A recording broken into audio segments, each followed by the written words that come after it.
Hi, I'm G.A. Morgan, and I'm the author of The Fog of Forgetting, the first book in an exciting adventure fantasy trilogy for young readers and readers who are young at heart.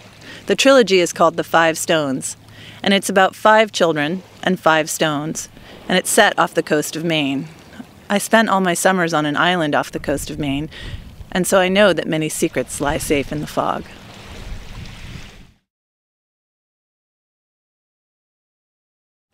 I wrote the 5 Stones trilogy many years after I told my children the story. I began the 5 Stones trilogy as a way to distract them when they were very young on a long, long hike up a cold, rainy mountain. They were bored, they were miserable, all they wanted to do was get home, and we had many, many, many miles to go. So I started a story about 3 brothers and two sisters who steal a boat one day on a sunny afternoon, but suddenly the fog rolls in and they find themselves somewhere completely unexpected in very dangerous territory and have to battle their way back home, if indeed they ever get back home.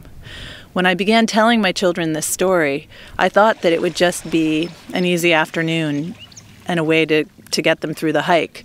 But every night after that, they asked me for more and more and more about the 5 Stones. And little by little, the whole story began to work itself out in my head. And finally, about 2 years later, I started to put the story down on paper. And that's how the 5 Stones trilogy came into being.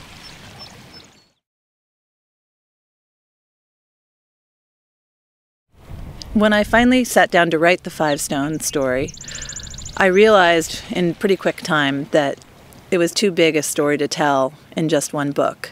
And I decided to write this part of the 5 Stones story, the one that takes place now in our time, as a trilogy because trilogies resonate with me, and certainly with the characters in the book. It's a very important time. All of them, including the adults, are going through a period of transition. And transitions usually take place in 3 parts. There's one, the feeling of discomfort and sadness and sorrow that forces some kind of action. Then there's the second part where everything falls apart. Everything feels confusing and dangerous and as if you're not going to make it through. And then hopefully you get to the other side in the third part. And some kind of new direction or new information or new knowledge sets you up for a whole different adventure. And that's why trilogies resonate with us as human beings and for me as a writer.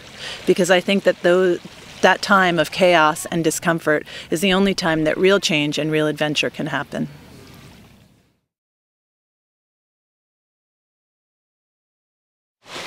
Well, like I said, I began this story for my own children in a hope and attempt to give them some sense of their own internal compass and also of the magic that exists around them all the time and within them, if only they can take the time to quiet their minds, quiet themselves enough to feel it. And it's now, after writing the books, I hope that my readers take that away too, that they have a sense of the special voice inside of them that can direct them and show them where their heart really wants to go and where their heart wants to live. Mostly, though, I just hope that this book lingers in the minds of my readers and that they carry it with them as they go on their own great adventure, which is, of course, their life. So I'm so pleased to be presenting The Fog of Forgetting to you. I hope you like it. Read it. Contact me at www.ga/morgan.com. or write me at care of Islandport Press and let me know what you think. And I hope you'll look forward to the next book, which comes out in the summer of 2015. It's called Chanterelle. See you then.